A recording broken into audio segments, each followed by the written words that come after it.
नमस्कार, मैं हूं शिखा और आप देख रहे हैं एक्सप्रेस एमपीसीजी न्यूज। आइए रुक कर दें आज की ताजा खबरों की ओर। संपूर्ण भारतवर्ष में बीते 1 जुलाई से नया कानून लागू हो गया है, जिसे समझाने हर थानों, चौकी में बैठक, रैली आदि के माध्यम से लोगों को नए कानून की जानकारी दी जा रही है। इसी तारतम्य में शहडोल जोन के एडीजीपी डीसी सोमवार की रात पाली पहुंचे और नुक्कड़ नाटक के माध्यम से आने जाने वाले राहगीरों एवं नगर के लोगों को नए कानून के बारे में जानकारी देते हुए बताया कि नया कानून पूरी तरह से नागरिक की सुरक्षा और उन्हें जल्द से जल्द न्याय दिलाने में प्रभावी होगा। इस दौरान पाली नगर के एसडीओपी सहित बोहतीपाली नगर निरीक्षक एमएल मरावी सहित पाली नगर के नागरिक और जनप्रतिनिधि उपस्थित रहे। लागू हुआ है, इसके नागरिकों के लिए क्या कुछ विशेषताएं हैं और पुलिस के लिए किस प्रकार की चुनौती या फिर पुलिस के लिए कुछ विशेष इस कानून के तहत प्रक्रिया अपनाई गई? नमस्कार, मैं डीसी सागर एडी शहडोल जोन। इस वक्त मेरे साथ पाली सब डिवीजन के एसडीपी साहब, पाली थाना प्रभारी और उनके जाबाज यहाँ पर अधिकारी पुलिस के मौजूद हैं और जनता के लोग भी यहाँ पर हम सब मौजूद हैं।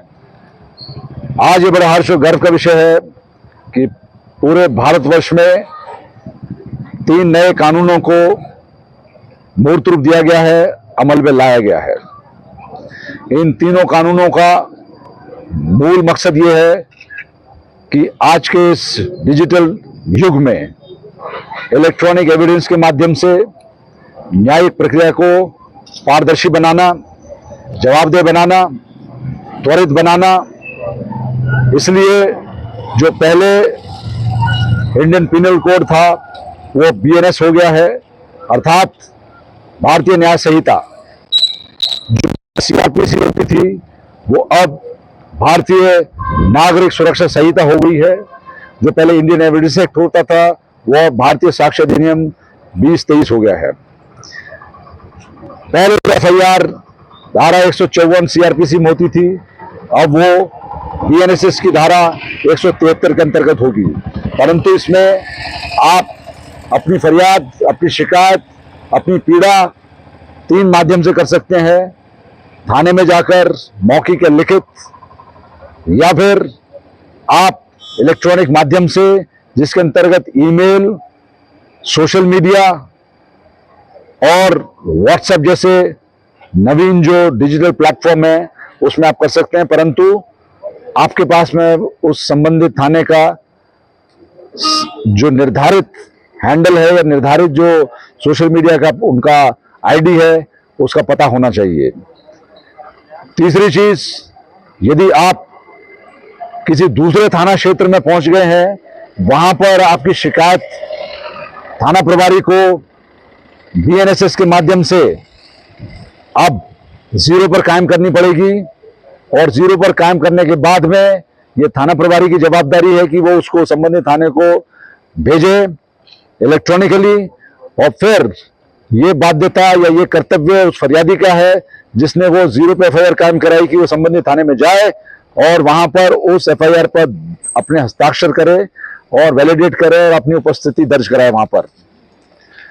इसी प्रकार जो आप अपने घर पर बैठकर या कहीं से भी एफआईआर इलेक्ट्रॉनिकली दर्ज कराएंगे, उसके लिए भी 3 दिन के अंदर आपको संबंधित थाने में जाकर उस एफआईआर पर दस्तखत करने पड़ेंगे। ये 3 दिन की अवधि इसमें एक तरह से मैंडेटरी है, ये बाध्यता है आपकी। लेकिन महत्वपूर्ण चीज ये है कि आपकी सुविधा के लिए, आपकी सुगमता के लिए ये डिजिटल प्लेटफॉर्म को, इसमें डिजिटल जो एविडेंसेस हैं, इलेक्ट्रॉनिक जो एविडेंसेस हैं, उनको इसमें प्राइमरी एविडेंस के रूप में कंसिडर किया गया है, मान्यता दी गई है। बात निकल के ये आ रही है इस नए कानून के तहत कि ये पूरी तरह से जो कानून है नागरिकों के हित के लिए, तो